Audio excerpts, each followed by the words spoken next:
Yun! What's up, what's up? Ayan, kamusta mga utol, and then welcome sa video na ito. So once again, this is pa yung kaibigan ni Kiko. By the way, sa mga hindi pa pala nakapag-subscribe or nakapag-follow dyan ng aking Facebook, YouTube at saka sa TikTok, alam nyo na po yung dapat yun yung gagawin, which is sapat na po yan para mas lalo pa tayong magaganahan. Okay? So ito mga utol, dagdagan ko na naman ang inyong mga kaalaman. Kasi ito ha, ang magiging topic natin sa video na ito ay manghihinayang ang lalaking nagloko sa'yo sa gawain na ito. Okay? Actually, dalawang gawain lang naman na napakadali lang naman gawin kung gugustuhin, utol. At saka, sa mga sasabihin ko dito, ay hindi rin lahat ng mga babae ay marunong gawin yung bagay na ito. At saka, hindi rin talaga nagagawa. Na kung titignan is napakasimple lang naman, pero nahihirapan pang gawin. So ito mga utol baka unaware ka na hindi mo pala ito nagagawa sa partner mo.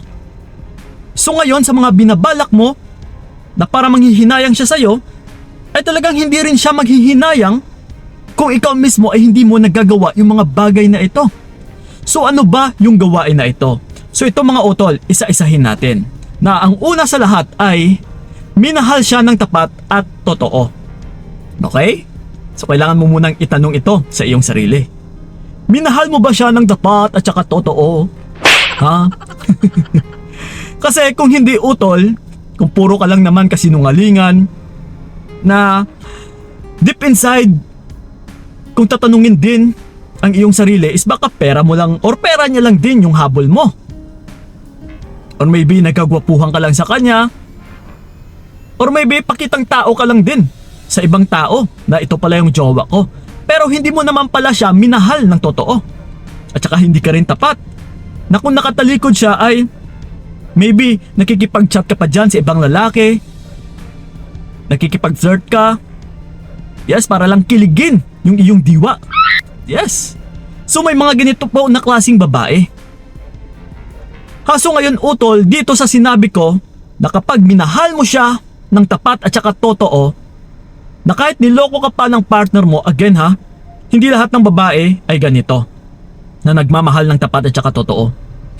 So ngayon, kung sino man yung ipinalit niya, kung nakachamba siya, nang hindi siya minahal ng tapat at saka totoo, na like for example, pera lang niya yung habol ng babae na yon, at talagang manghihinayang siya sa kung sino yung iniwan niya na nagmamahal sa kanya ng tapat at saka totoo. Yes. So that's why mga utol, kapag nagmahal talaga kayo, is kailangan maging tapat rin kayo. Itaboy nyo na yung mga exes ninyo. Itaboy nyo na yung mga best friend ninyong mga lalaki. Alisin nyo na yan. Hana, hanggat maaari is i-priority mo rin yung boyfriend mo sa ngayon. Naipakita mo na siya lang talaga. At saka huwag ka na makipaglaro pa ng apoy or makipagbatuhan ng mga text messages or chats sa ibang lalaki. At saka huwag ka na rin pumasok sa mga dating apps. Di ba may jowa ka na eh. Kasi kung hindi ka pa nakokontento utol, posible talaga na lulukohin ka lang ng partner mo, na which is deserve mo rin yan. So again kung may partner ka utol, ipakita mo na ikaw ay tapat at saka totoo. Pero may downsides din ito. Sa pagmamahalan, again, palagi ko itong sinasabi na huwag ka dapat magkulang at saka huwag naman dapat yung sobra-sobra. Kasi yung iba dito, lalong-lalo na yung ibang mga kababaihan, ay hindi marunong magmahal. Ang buong alam lang nila, once na pumapasok sila sa relationship, ay yung magmahal lang ng magmahal ng todo-todo. Na akala ko, Kuya Kiko, ibigay ko lang yung lahat-lahat, mamahalin ko lang siya, isapat na. No. Kasi yung sobra-sobrang pagmamahal utol ay nakakasakal din ito pagdating sa aming mga kalalakihan. Na kahit alam ko na ikaw ay tapat at saka totoo sa akin, pero kung sobra-sobra na ay nakakasakal din ito. Na yung tipong hindi makakahinga yung partner mong lalaki. So paano siya ngayon manghihinayang sa'yo? Like for example, ipinagpalit ka niya. Yes, kahit sasabihin man natin na sayang, mahal ako ng babaeng yon. Yes, totoo siya at saka tapat sa akin, pero kaso lang nakakasakal. Sobra-sobra naman. So, hindi talaga siya manghihinayang, which is masasayangan lang siya sa'yo. Kaso, may sobra-sobra naman. Yes. So yun po mga utol, na isa talaga na panghihinayangan ng isang lalaki kung ikaw ay tapat at saka totoo. Pero dapat sa katamtaman lang. Okay? So yun. And then ito, yung pangalawa natin is aruga at asikaso. Yes. Marunong ka bang mag-aruga at saka mag-asikaso sa partner mo? Baka hindi ka marunong magluto. Baka hindi ka marunong sa mga gawaing bahay. Oh no! Baka isa ka rin sa palamunin lang dati ng iyong mga magulang na wala kang alam talaga utol sa gawaing bahay. So minsan meron ding mga kababaihan na unaware sa ganitong bagay. Kagaya na lang ng kahit ako, may nakasalamuha din ako nga mga babaeng maluho, yung materialistic. Yes, yung gusto niya isang nakahilata lang palagi. Gusto niya isang yayaman ng walang ginagawa. Yes, nagpapaka-easy money. Hindi nga makapaghugas ng pinggan, hindi nga makapagsaing, hindi nga makapaglinis ng bahay. Yes, may ganong babae. And then sasabihin ng babae, bakit niya ako niloko, bakit niya ako iniwan? Deserve ko ba to? Yes, utol, kailangan yung gumising talaga. Kailangan mo rin itong tignan sa sarili mo. Yes, Kasi hindi ito biro. Once na pumasok ka sa relationship, ay dito nakasalala yung future mo. Yes, yung pangarap mo sa buhay, na dito lang din masisira. So kung binabaliwala mo ito utol, na unaware ka, kasi again, like I said kanina, na hindi lahat ng babae ay aware dito.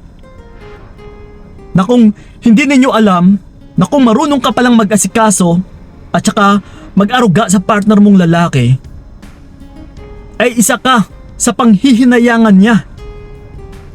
Kung niloko ka man niya, once na siya ay makatagpo ng isang tamad na babae, na doon siya mapapaisip na, uy, sayang yung babaeng yun, yung iniwan ko, yung niloko ko. Kasi maaruga yun, maasikaso. And then yung una sa lahat is, minahal ako nun ng tapat at saka totoo. Yes. Kasi again, hindi lahat talaga ng babae ay nagmamahal ng tapat at saka totoo. Hindi pa nakokontento. At saka hindi rin lahat ng babae ay marunong mag-aruga at saka mag-asikaso.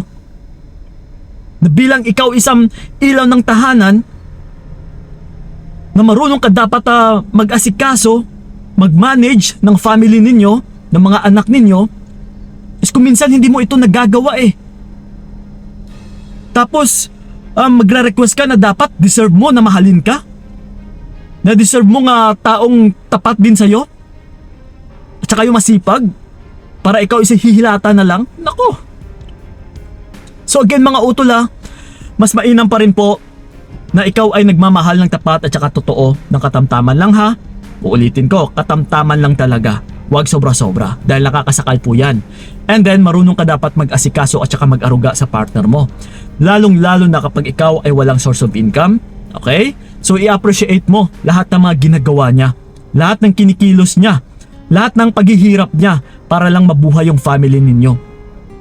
So in the first place, kahit sabihin man natin na siya ay nagloko sa'yo, na kahit sabihin na natin niloko ka na, is isa ka rin talaga sa panghihinayangan ng partner mo.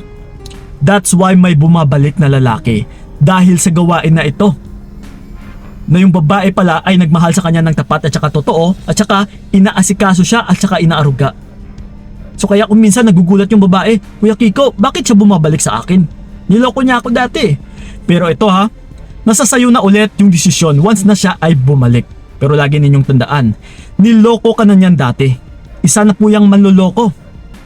So kung gusto mo talagang magsisi siya at saka mas lalo pang manghihinayang sa'yo, ay wag mo munang tanggapin. Pahirapan mo utol. Tignan mo muna yung sinseridad niya sa pagbanumbalik niya sa'yo.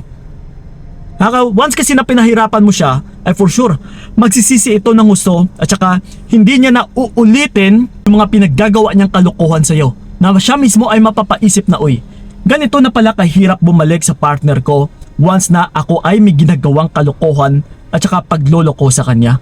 Yes. Na kung sa pagdating pa ng panahon na kung ako ay magkasala ulit, baka wala na akong babalikan. Yes, utol. So ganyan dapat. Okay? So yun po mga utol, sana'y nakatulong talaga yung video na ito. So yun lang po, maraming salamat. So ingat kayo, God bless and babush! Binigay ko lahat para wala kang masabi. Kaya nga hindi